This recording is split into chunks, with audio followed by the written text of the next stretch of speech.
Say hello to a new friend on an old road.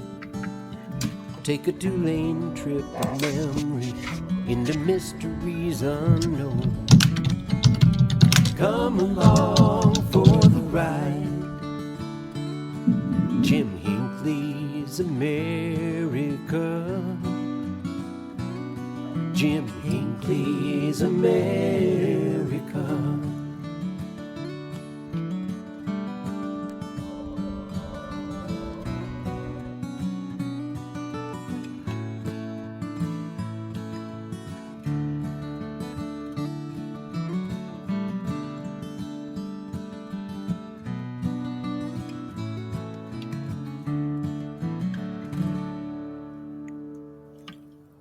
Hey, good morning, my friends. We are going to have some fun today. I have been a fan of Mr. Ryan Thibeault's, Ryan Thibeault of Tebo Barn for a very, very long time. And for a multitude of reasons. One is I'm a big fan of Model A and Model T Fords. And number two, well, I am I'm a fan of people who live the dream, and Ryan has definitely been doing that. We're going to talk a little bit about road trips and grand adventures, and see if we can we've got Ryan with us. We'll see if we can get him in the studio as a guest, and we'll move this along. The Model A and Model T Ford are fascinating vehicles, to say the very least. Compared to modern cars, of course, they're kind of extremely primitive. But, they're probably one of the finest vehicles ever made. As far as dependability, and a whole new generation is discovering the Model A especially. Ryan, are you with us this morning? I am. How you doing? Oh, there you are. Yes, sir, Bob. I'm doing fine. God bless. I have looked forward to this conversation for a very long time. You are an inspiration, I don't know if you knew that or not. Well, thank you. I just do what I kind of do because I like doing it. Well, you're living the dream and chasing the dream, and wow, that's inspirational. You have a definite, shall we say, fascination for the Model A Ford. Would that be safe to say? Yeah, I think that's pretty safe to say. It started when I was younger. I grew up around them with my uncle and aunt. Used to go to many car shows with them and my grandfather. And ever since before I was supposed to be driving on the road, I have been driving them on the road. And I just got hooked at a young age, and it's all been downhill since. All downhill since. God bless. I like that. I'm kind of embarrassed to say this. I have always been fascinated with the Model A Ford, and I have never owned one. I've been around Model Ts. I've had a 1915 Dodge, all kinds of older vehicles, mostly trucks. But somehow the Model A has eluded me. And at my age, if I'm going to do something with the Model A, I'd better do it soon. Well, we can change that. I can help you. I know you can. You and I talked a little bit about this. I've had I should probably have my head examined, but I have it. I want to do a Route 66 trip end to end in a Model A Ford. That's something I've wanted to do for a very long time.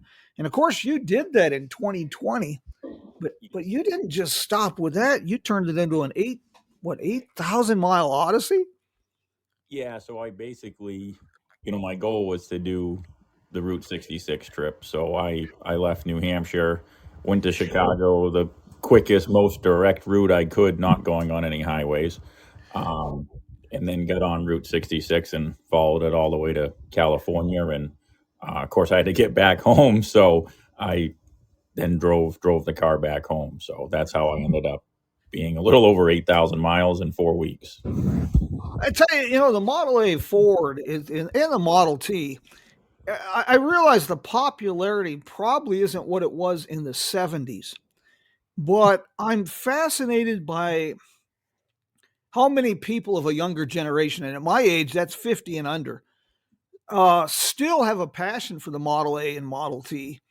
And there seems to be, I may be wrong in this, but I've noticed an uptick in interest in younger generation with Model A's and Model T's.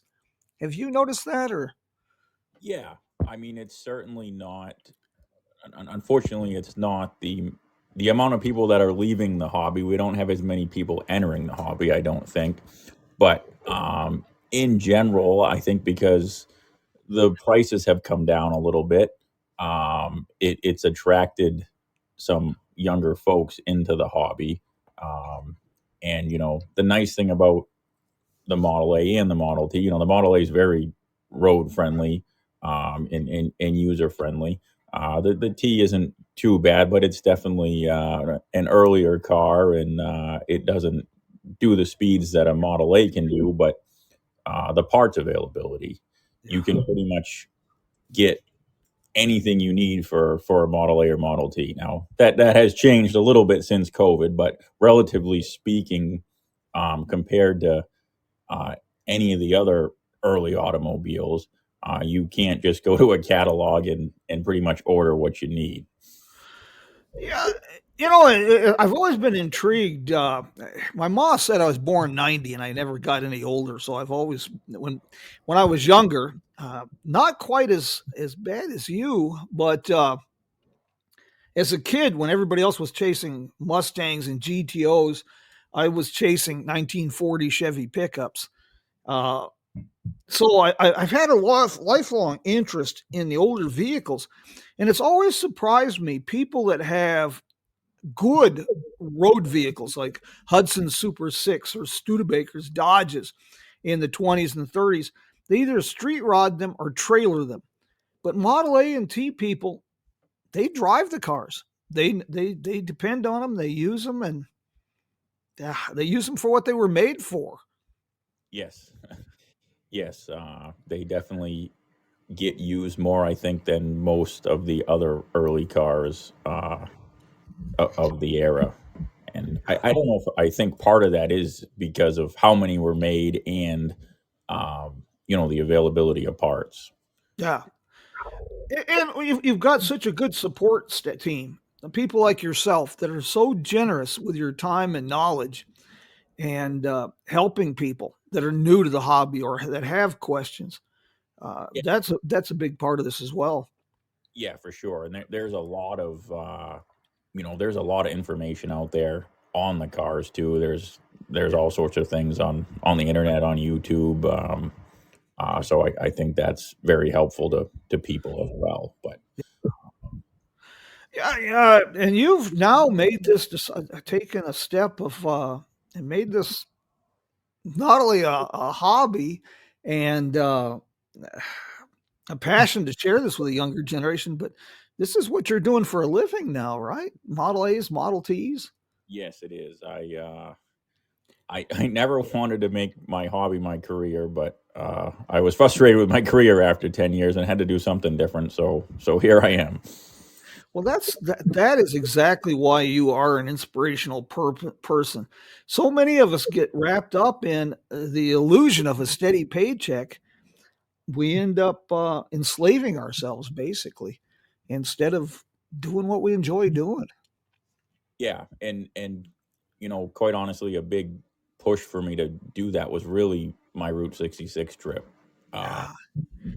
that ended up exposing me to a whole different group of people, and you know, I'm not the first person to drive a Model A cross country, not the first No. person to drive one across Route 66 by any means. It's done all the time. For whatever reason, my trip ended up getting a whole bunch of publicity um, that I wasn't even going for. Um, but it like I said, the whole Route 66 thing was just a really an amazing experience. Uh, the people on Route 66 are are some of the nicest people, most helpful people you can imagine, and it just kind of, I think of it as almost you're stepping back in time, and it's a very special place. And when you do it, and I think when you do it in an antique car, it's just it's an experience that it's hard to explain unless you experience yourself. I try to encourage people a lot. I have nothing against street rods, but if it's done right and you're not destroying something original, but I think you lose the essence of what a car is. And I've said this for years, that the closest we can get to time travel is taking a road right like Route 66 or US 6 and doing it in a vintage car, experiencing as it was. That's as close to time travel as we're going to get. Yeah, I would agree with you there. And the other thing that Route 66 was my first really big trip. I started in baby steps. Of course, I used to drive a Model A year round when I was in high school and through college as well. But I never really left the New England area. Then I ventured. I drove to Pennsylvania and back, and then, like I said, the Route 66 was my first big long trip. That was more than 1,000 miles. But regardless of really where you are in the country, I think old cars generally just bring out the best in people. And you're on the side of the road with an old car, more than likely multiple people are going to stop and ask you if you need help. Which, in a modern car, you don't get that. Well, it's a balancing act. I drive, my primary transportation is an old 98 Jeep. And as far as jump in it, turn the key and go, it's probably the best vehicle I've ever owned. But the problem I have with almost anything made the last 40 years is I feel like they're a gambler special. Somewhere between 3,000 and 300,000 miles, it's going to quit, and you won't know how to fix it, what broke, or what to do with it, except get out your credit card and call the tow truck. Yep. And I think you lose a little bit of your independence. We've sacrificed independence for the illusion of comfort and dependability.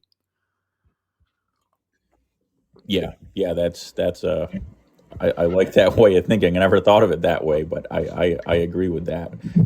It's funny. I feel more comfortable getting in my Model A and going 3, 4, 5 states away than I do getting in my newer pickup, because anything can happen to any of these at any time. But most of the time in the Model A, unless you have a real drastic failure, you can fix it and keep on going. Yes. Yeah, you got to think different. Jay Leno, we were talking about this, not to be a name dropper, but the older cars, you drove them. And the newer cars, you just basically sit in them and point. You go.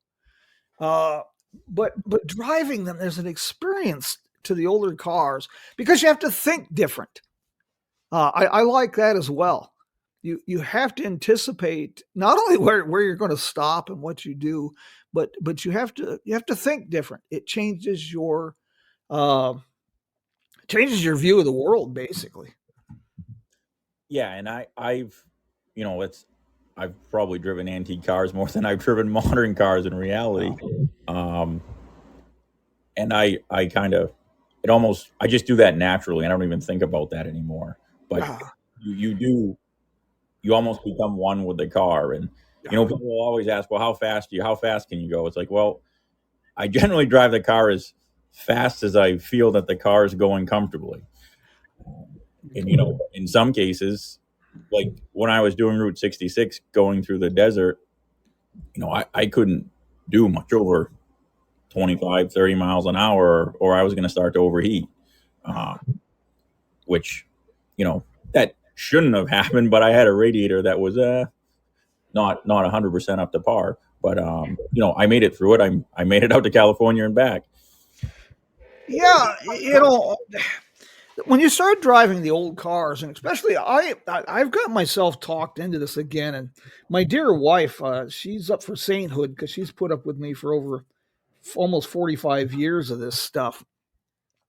But last year, my Jeep, I drove 2,900 miles, almost all in this area. And for the bigger trips, because my Jeep is getting old, I usually rent a car. And I think most people are in a similar situation. Most of their driving is local, it's in the area. And, a Model A Ford is totally practical for that kind of use.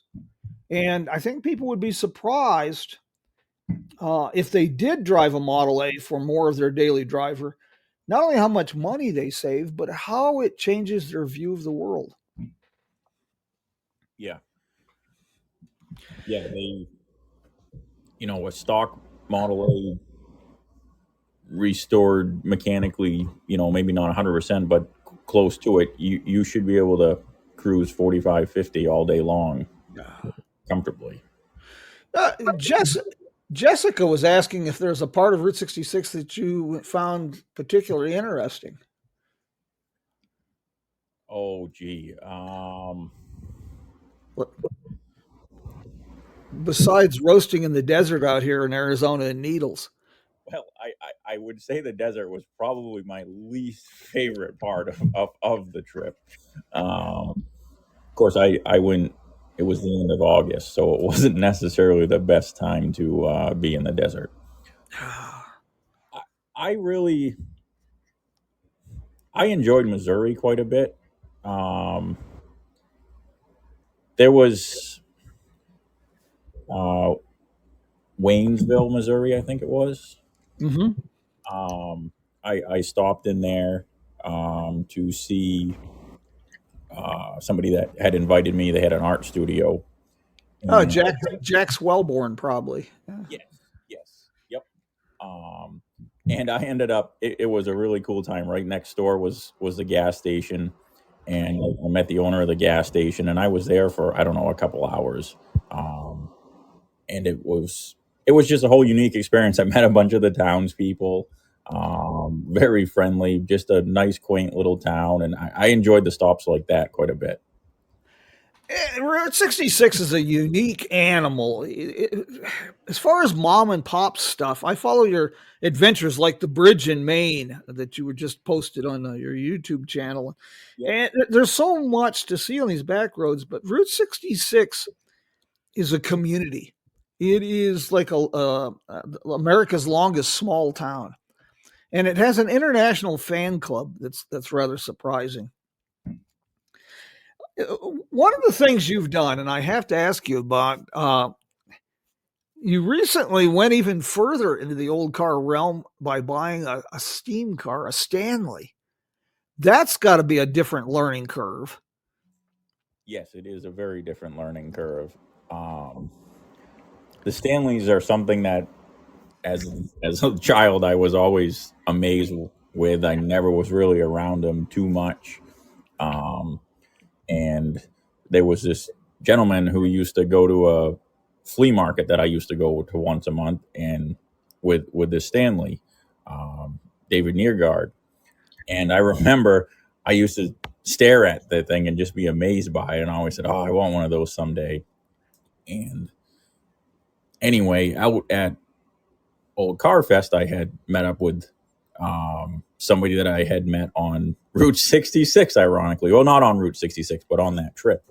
And he was a truck driver, and he had hauled a bunch of steam cars to Old Car Fest. And he saw me and said, "Hey, what are you doing here?" I said, "Oh, what are you doing here?" So I just brought a bunch of Stanleys along. I said, "Oh, really?" I said, "Man, I always wanted one of those." And he said, "Oh, I'll introduce you to the guys. They're a great group of guys." So he did. And anyway, I met more of the steam car group, and I actually ended up with two of them now. You got two Stanleys. So I ended up buying a Sedan, which was my first one. And last May, that car that I was just talking about that I used to see at the flea market all the time, I ended up purchasing that car as well.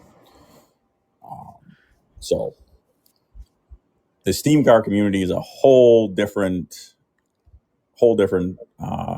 ball game than any other antique car hobby I've been involved with before. It's it's a lot of fun.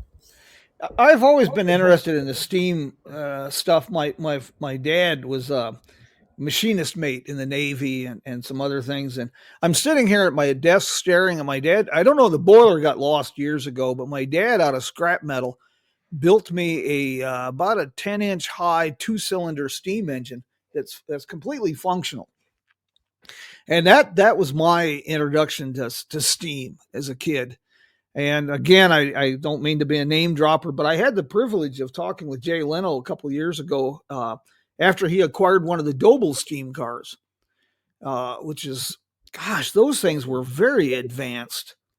Yes. Yes, I don't know much about the Dobles, but they certainly were way advanced than a Stanley. Yeah.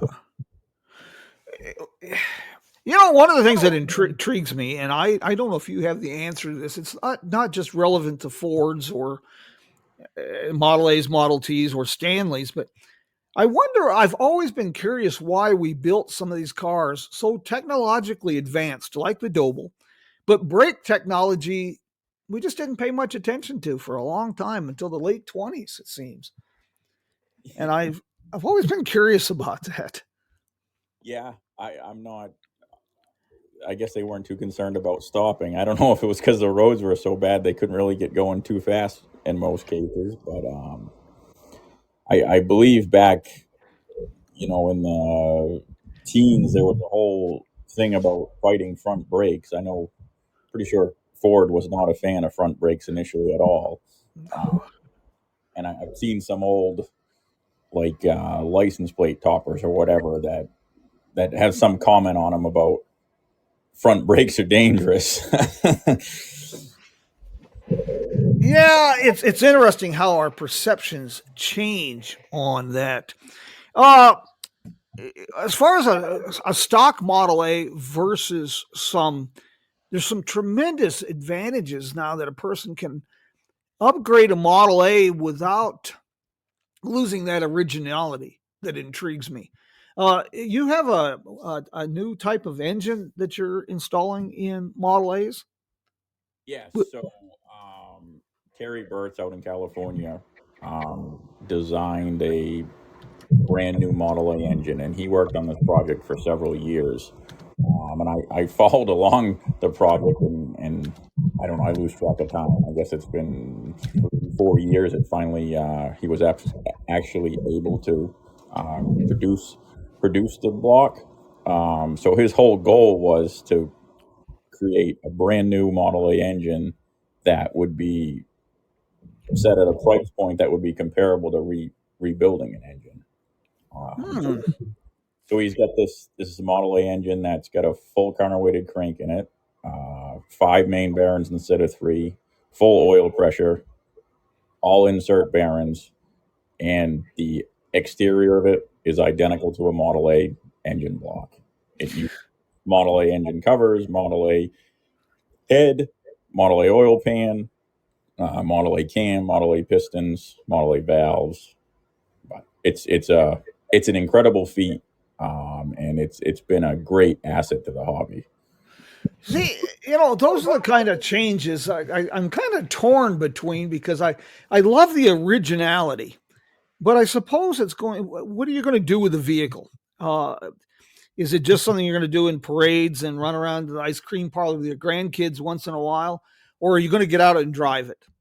And if you're going to really drive a car, cross country and make trips, those kind of improvements like that internal changes to the engine, that would be a game changer. Same with the overdrive units would really be a game changer. Yes, Mitchell Overdrive's out in California. They've been in business for well over 30 years, and they've been retrofitting the cars with overdrives. You know what we need to do is next year is the 100th anniversary of Route 66. It also is the 250th anniversary of the United States. And, it would be an absolute hoot to create Well, just a caravan, if you will, down Route 66 from Chicago to Santa Monica. See if we can get that Waynesville experience in every community along the road. Yes, That would be just an absolute hoot. it would be. And 100th anniversary, 250th anniversary of America. It's what a great time to do it. Yeah, Route 66 was promoted as the main street of America. What better place to celebrate the 250th anniversary of the United States? Yes. We'd have to kind of avoid summer, I suppose, if we're going to do this with pre-war cars. Uh, People want an authentic Route 66 experience, but they don't want the Grapes of Wrath experience. Yeah, it would be better to do it in a time where wasn't so hot. I forget, it was well into the 120 degrees during the day when I was going through the desert there. Yeah.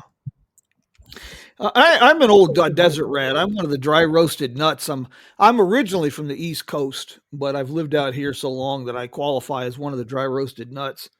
And Kingman's not too bad. We get 105 pretty common, but humidity's low. But you get down in that Colorado River country, and yeah, 125 plus is it's you can get too much of a good thing, and that's just brutal heat.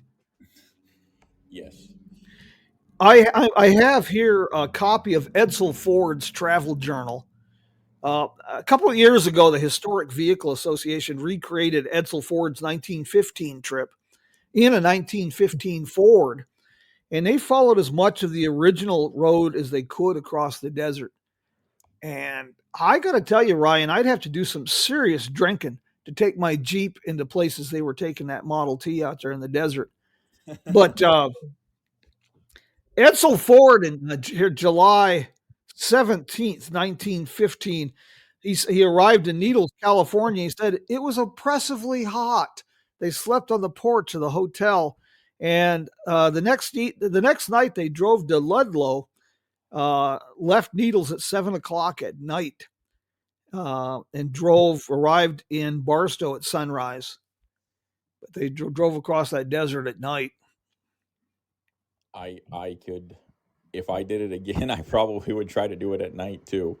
I remember when I came into Needles, it was evening at this point, and I guess it was getting dark, and I opened the windshield on the Model A, and it was like no relief at all. It was like you had a blow dryer and you're just holding it right in front of your face. Yeah, it always amazes me. People live there on purpose. We used to call it Needless California. On the Model A's, a lot of people are afraid of 6-volt electric systems and mechanical brakes. But, I've never had a real problem with 6-volt systems if they're set up correctly. And you showed that in one of your videos on YouTube. It was well below zero when you went out and started that Model A in your garage. Yep. Yeah, I pretty much all my cars are running 6 volts. And if everything is done correctly, it's not a problem at all. No. I do tend to run the 6-volt alternator, still keep it positive ground, just because I find you go a lot longer with no maintenance compared to a generator. But you can make a generator almost as good as well. And the mechanical brakes, I like the mechanical brakes. When they're fixed correctly, it stops the car more than adequate. There's cast iron drums is the way to go. Originally, the Model A's had steel drums. Oh, yeah. So, of course, they're almost 100 years old now, so you got all that wear. Plus, the steel drums are thin. They get hot. They expand. You convert over to cast iron drums, you eliminate those issues. Yeah. Was the cast iron drums? They came obviously a little bit later, like probably 30, 31. In Were they? 31, Ford started to put the cast iron drums on. I think it was Okay. just towards the very tail end of production. And I think especially with the Model A's, they get a bad rap for mechanical brakes. And after, from 31 on, Ford used cast iron drums. So when people talk about the say the early Ford when they went to hydraulics in the mid to late 30s, those all have cast iron drums. So you're not really comparing apples to apples. Mm-hmm. Uh, the 31, that's the one that really intrigues me. I'm a pickup truck kind of fella, and I've just Model A Ford pickups, kind of what I've been looking at, and I'd like to get a 31. So they seem to be they just seem to have really got it perfected pretty well by 31, as a person would expect. Uh, what is there a lot of difference? I assume there's a lot of difference between the Model A and Model B Fords, the 32 Model B 4 cylinders. Yeah, the 32 4 cylinders. The later ones have a counterweighted crank in them. The early ones don't.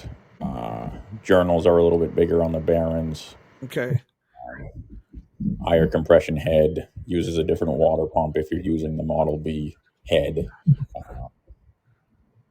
The mains are, I don't know, I guess you could call them pressurized. They're really not. But the oil pump has a feed that directly feeds the mains versus just gravity feed like in a Model A. So there's a chamber the pump's pumping into that's feeding all three main bearings. And in a Model A, you just fill your valve cover up with oil, and there's a tube that drains oil to each of the mains. Mm-hmm. I've had experience with Model Ts, like say my dearest friend, my dear wife, when we were courting, I'd come in off a ranch out of Chino Valley. My daily driver was a 1946 GMC. It was junkyard camouflage. I could park it in any junkyard and it just blend right in. But we had a 26 Ford touring car that we kept here in Kingman. A buddy and I had went in on, and that was our car for double dating. It was a 26T touring car. That's pretty cool. Yeah, but the Model A, like I say, I just somehow I've had, gosh darn it, I've just never, I don't know how that part of my education has just been overlooked, and we're gonna have to rectify that. You're building quite a shop there to work on these cars. Are you going to be doing Babbitt as far as the engines go? Will you be doing that as well? I have a friend of mine that isn't too far from me that I work with him on that. So down the road, I would like to eventually get all my own equipment to be able to do it all right here in the shop. Yes. Right now, I'm doing it down at my buddy's shop. The Babbitts are another thing. A lot of this is just because the technology is not understood. And I think that's a lot of the reason people are intimidated with old car ownership in general. They're not familiar with the technologies. It's almost foreign. The thinking like Babbitt's. Why would a company use Babbitt's instead of insert bearings? Well, insert bearings are probably better, but for the time, the Babbitts worked, and for what they had, my understanding is, and maybe you can correct me on this, but I understand Babbitts were largely due to oil quality for embedding, things of that nature. I'm not 100% sure on that. Yeah. I think, up until the late 40s, I think some of the Chevy engines still use gaveted bearings in it, didn't they? Yeah, the Chevy trucks ran until about 52 or 53. That's what I'm most familiar with. That's where my bailiwick, where I was when I cut my teeth, and I've had probably 100 of the 1940 to 53 Chevy trucks. and they ran Babbitts and splash systems and whatnot until the early 50s.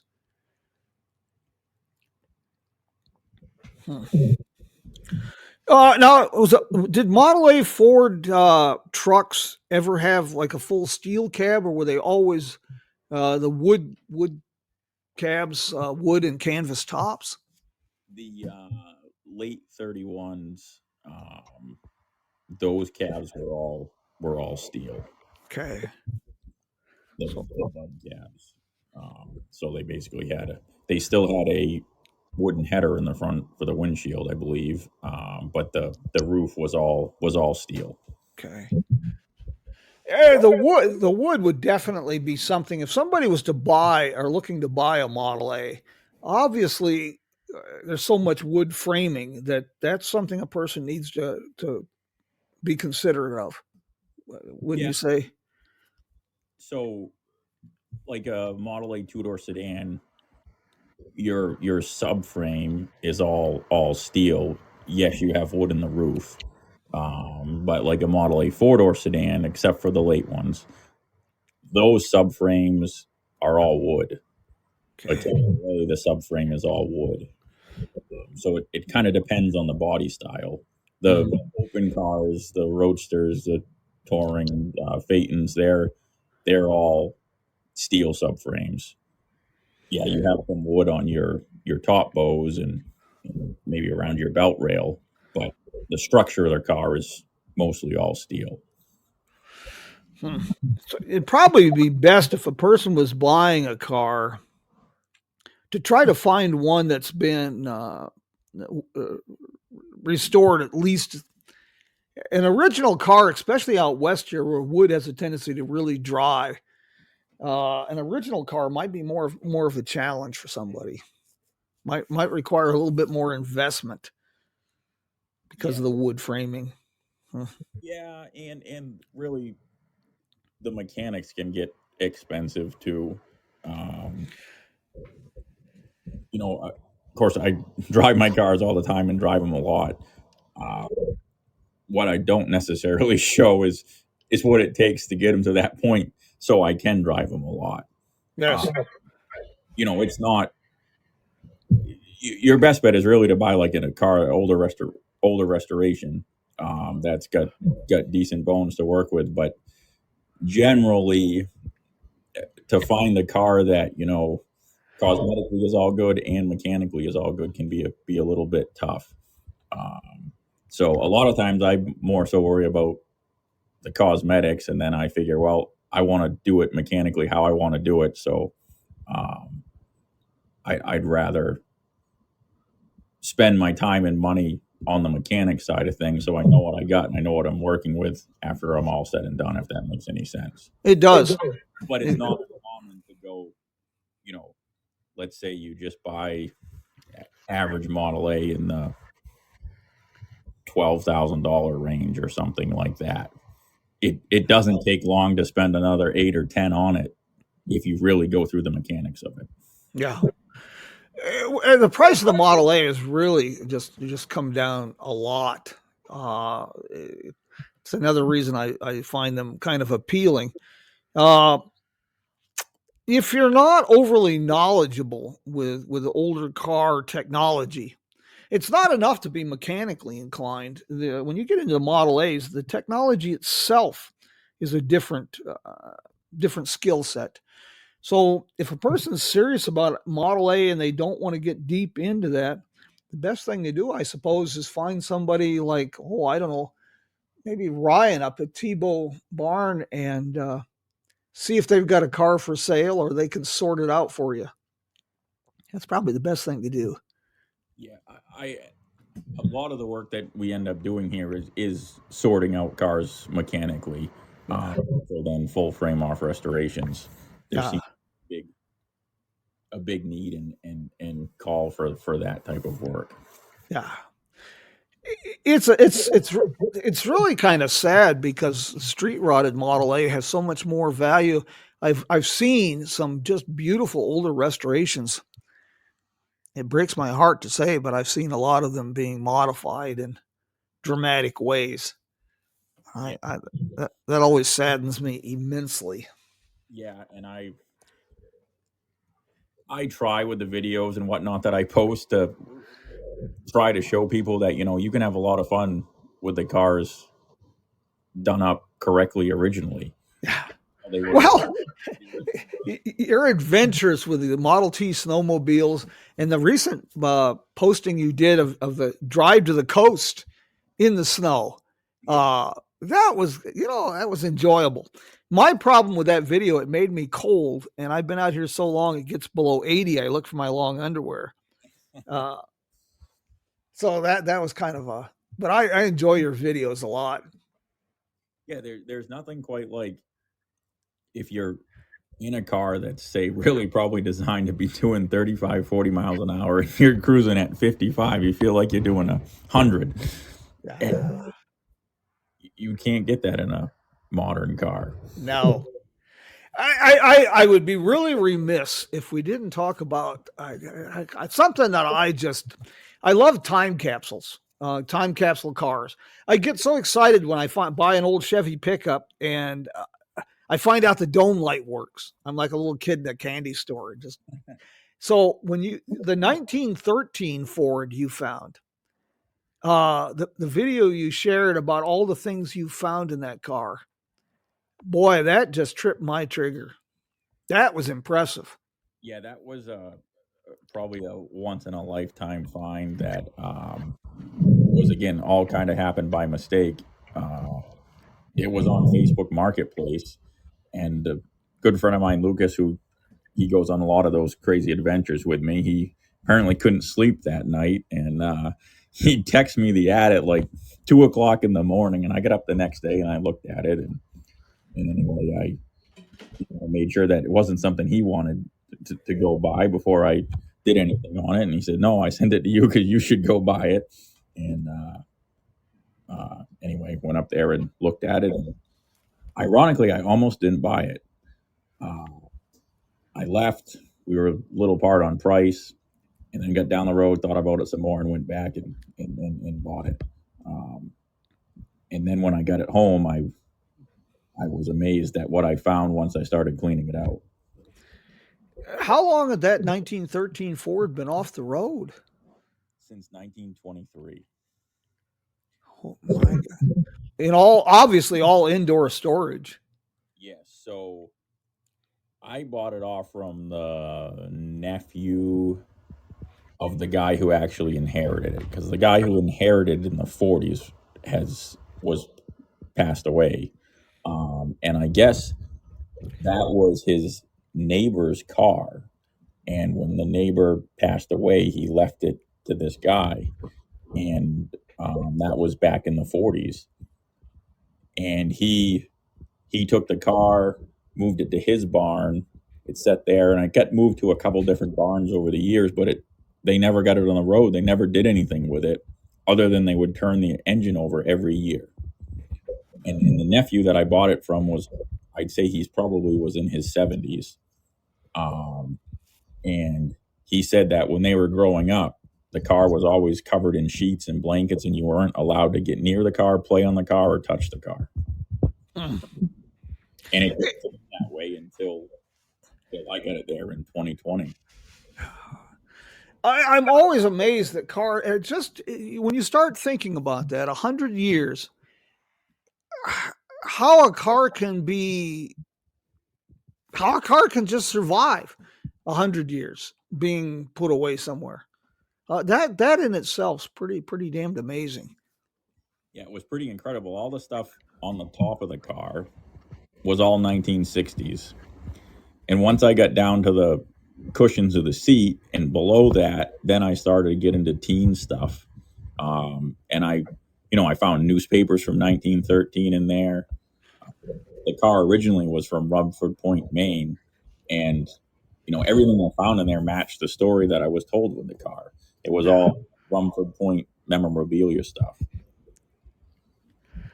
Gosh. Like I say, you are truly, and I don't want to give you a big head so your hat don't fit, but you really have provided me with a great deal of inspiration and a kick in the pants to get more serious about a Model A truck and a Model A truck trip on Route 66. You've definitely given me that kick in the pants. And I know you like to try to inspire a younger generation to get into the vehicles. And I think you're doing a masterful job of that. I find a lot of younger people are they want something different. They're intrigued. They like video games. They like electronics. God bless, but they also want something else, something tangible, something real. And I'm encountering people, like I said, 35, 40, 25-year-olds that are playing with Model A Fords. And I find that very interesting.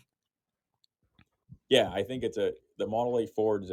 If somebody isn't into the antique car hobby, or even if they are, but maybe they're not into the earlier cars, it's a great entry point. And you may stick with Model A's forever, and you may end up going in different avenues as well. Right. Yeah, the Model A is just such a neat car, such a neat history. If we did this Route 66 thing, I got a list of great sponsors that are also good friends on Route 66, and we could have some fun. Like Connie Eccles down at the Wagon Wheel Motel in Cuba, Missouri. A couple different times, she's got permission from the city to close off the street, which is Route 66, and have Model A and Model T drag racing out on Route 66 in front of the hotel. And invites car clubs up. And Tucumcari out there, David Brenner with the Roadrunner Lodge Motel. Boy, he's big on getting car clubs to come to town and organizing events, working with Connie Loveland out there. So I just bet you we could have just a field day. That would be awesome to get something set up and have different stops along the way. Yeah. Like special events. Yeah. And, it could be done in such a way that if you can't make the whole trip, well, just join what you can. If you can only drive from Chicago to Springfield, great. If you can make the whole trip, even better. And just make it fun. Introduce people to the old cars. Yeah, fun. Let people go at their own pace. I think that would be a great time. Yeah, and we could get pretty crazy with this. Jessica May, that's with us now. They're I tease her and her husband Mike a lot that they're EV evangelists, but they're part of the Historic Electric Vehicle Association, and they've been working on establishing the first electric vehicle museum here in Kingman. So we could even have some fun with some of the old electric cars. That would be pretty cool. Because that's another obscure animal that's kind of bizarre. Be a lot of fun. Maybe we need to get an electric car and a steam car to go cross country. The early electrics, I don't know how that would work too well. There's a couple that's pretty fascinating. There's one in the Peterson Museum that was built by Woods out of Chicago. I think it was 1916. It's called the Woods Dual Power. And it's basically a 4-cylinder gasoline electric hybrid. Something like that would probably work, but then you're getting in, of course, into the availability of parts and odds and ends. Steam car, you would have far more knowledge than I do, but I think that would work. It would be a feat. But boy, that would be a challenge. The Stanley, you don't have very big range, I don't believe, on the water, do you? Not on a non-condensing car. Both my cars are condensing cars. Okay. The latest car that I bought has quite a few modifications on it because his goal was to get as much water mileage as he could. So I think with that car, everything tuned in, I could probably go almost 80 to 100 miles maybe on a tank of water. That'd be a problem getting across the desert. Yes. That could be a challenge. I don't know if anybody has ever driven a steam car across the country like that. There has been some guys. There was a guy, I can't remember his name, that drove a steam car and electric car across the country. I think he's in the Guinness World Records Hmm. Since you and I initially talked about possibly a Route 66 get together, I talked to an associate of mine that I work with out of New Zealand. As a matter of fact, he's looking to buy a Model A Ford for his tours. Uh, but he does a really interesting tour. He has a self-guided tour set up, and he's offered his assistance. He does have a charge, but he's everything's set up. Complete guidebook to Route 66, GPS guide, and he organizes events along the road as well. And he's a real big old car fanatic out of New Zealand. Okay. His father was big into Model Ts, and Sam really likes the Model As. And I talked to him a little bit about this, and he was really excited about the idea. Yeah, that would be great. So is he the one that does the Route 66 navigation app?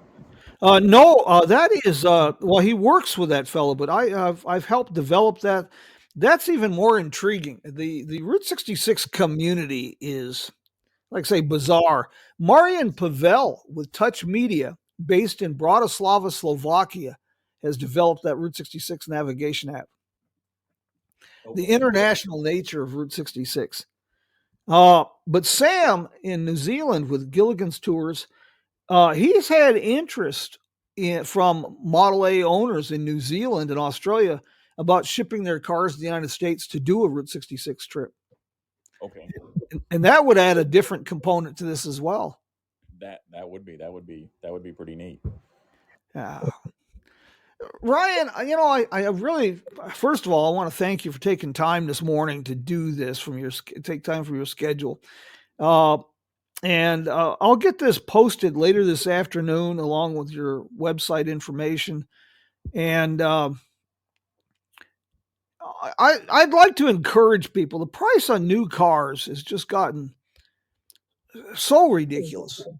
But if you can get into an old car, specifically a Model A, and I really strongly would like to encourage people to consider it because it gives you a sense of independence that you just don't get with a modern car.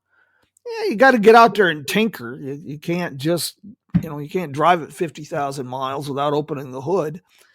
But there's a certain satisfaction that comes from figuring out problems and knowing that if you have a problem, you can fix it. Yeah. I'll leave you with this, Ryan. A few years ago, I had a buddy of mine. I guess it's birds of a feather flock together. Kind of an eccentric fella. We wrote books together. We both were working at Old Cars Weekly and Cars and Parts magazine. And the short version is he was working at a Napa store in Apple Valley, and he just got this is the early 90s. He got pathologically paranoid about the electronics in modern cars. He had a pretty nice Dodge Dakota pickup, and he was afraid to really leave Apple Valley, Victorville, Southern California with it. So he built himself a 1950 DeSoto from the ground up, kept it all original, fluid drive, 6-volt system.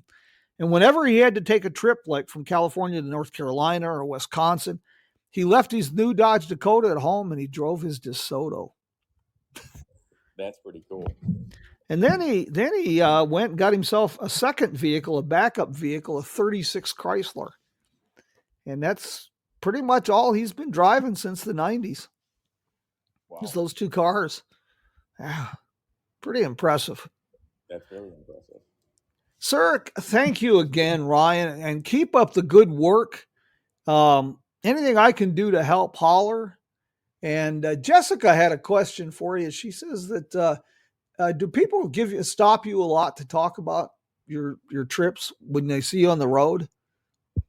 On Route 66, when I was doing that trip, that did happen because the word seemed to get out that I was doing the trip. But generally, I mean, if you stop for gas or anything anywhere, people will just come up and talk to you. They don't necessarily know you're on a trip, but they're intrigued by the car, and then they find out you're on a trip, and then they start asking you all sorts of questions. They start questioning your sanity, especially if it's in California in the middle of summer. Yes. And you say you're from New Hampshire. You're from where? You didn't drive that year. Well, yeah, I left a week ago, but 2 weeks ago. There's a couple people I've had the privilege to meet, and if you're not familiar with, I'll send you a link. Have you ever heard of the Zapp family? Are you familiar with that group? I don't think I have. This is going back 15 years, I guess, but they decided they lived in, I think it was Uruguay or Argentina. They wanted to come to the United States, didn't have a dependable car. So their uncle gave them his restored 1929 Graham Page. And that sparked a trip. They drove that car from South America to Alaska, then covered Canada, the United States. They've since added 3 or 4 children to the family, each born along the way. They've traveled Australia, Africa, Europe in this Graham Page. And I had a chance to meet with them. And another couple that I found very intriguing was a retired Dutch couple that decided retired life was boring. So they put together a Model T Ford to see how far they could drive it. And their first trip, they left the Netherlands and they drove to Cape Town, South Africa. Wow. Yeah, I'll get to those links. Ryan, thank you for this morning. I've looked forward to this conversation for a long time, and I will get your information up. Your website is pretty easy. It's just tebobarn.com. Yes. Yep. Well, that makes it real easy. But I'll get the information up on when I post the blog today, the podcast, and I'll also get it up on my website, Jim Hinckley's America, for you. Great, thanks. I really appreciate you having me. Yeah. And always enjoy talking with you. You got a standing invitation anytime. And if I can do anything, you find yourself out this way, give a holler. And we'll be in touch on this Model T thing, or Model A and Model T pre-war car adventure across the country. I think that would be something we definitely need to do. And for those traveling Route 66, if you don't have an old car, you can still get into that time travel feel. I mentioned the Wagon Wheel Motel. That's the oldest continuously operated motel on Route 66. Connie's a real gem. Out in McLean, Texas, we got the Cactus Inn Motel. Angela Moreland has done a tremendous job. That's a 1950s motel. Right next door is the Red River Steakhouse. And downtown, she's put together the Cactus Rose Tap Room. Just a dynamic person. And David Brenner there in Tucumcari, what he's done with the Roadrunner Lodge Motel is he has painstakingly created a 1960s time capsule, but with just enough of the modern amenities like air conditioning that we've kind of gotten so we enjoy in life. But there's quite a few of these places along the road. The Enchanted Trails Trading Post and RV Park. That's another one, a person, even if you don't have an RV, you need to stop in and see Vicki Ashcraft there. She was the president of the Route 66 Association of New Mexico, very passionate about the highway and the people. And she's got a great display of vintage travel trailers with all the equipment and Hudson automobiles. She's got some nice Hudsons hooked up to the travel trailers there. So that's another great stop I can recommend. Next week, we'll do this again next week. I got another inspirational couple for us. We're going to be talking to Blair and Blanca Schaefer with, they've taken on quite a task out in the Jericho, Texas, in absolute 100% ghost town, population 0. And they have started Schaefer Farm out there, but they have been digging deep into the history of Jericho, Texas, and they are doing some pretty amazing things out there. Talk about taking on a project. Uh, literally living in a ghost town and turning it into a destination in the Texas Panhandle. Pretty amazing stuff. Ryan, take care of yourself. Come see us sometime, and that's kind of one of the cold days here in Kingman, 40 degrees. We're But going to get the 40s today, I think, or close to it. have you had a pretty good winter this year, or nothing serious? The beginning of it, we didn't get much snow, but the last month we made up for what we didn't get in the beginning of winter. So it hasn't been too bad. Little cold spells here or there, but I got to say this too. I've covered most of the United States over the years, but except for the southern part of Florida and the Northeast, I've never been up in the Northeast yet. Another hole in my education. Well, you're welcome here anytime, and even get you in a Model A if you get up here. We'll be talking about that because I got to get serious about it this year. I'm almost 70, so if I'm going to do this, I might want to do it soon. But I'm thinking Model A pickup, probably 31. That's what I need. I probably need it like a frog needs tap dancing shoes, but Nah, you need it. Ryan, thank you so very much. And my friends, we'll do this again next week, the same time. And to inspire a bit of road trips, how about a little bit of music from my friends there in Nashville, Joe and Woody and the boys of the road crew. Until we meet again, my friends, vaya con Dios and adios. Thank you, Ryan.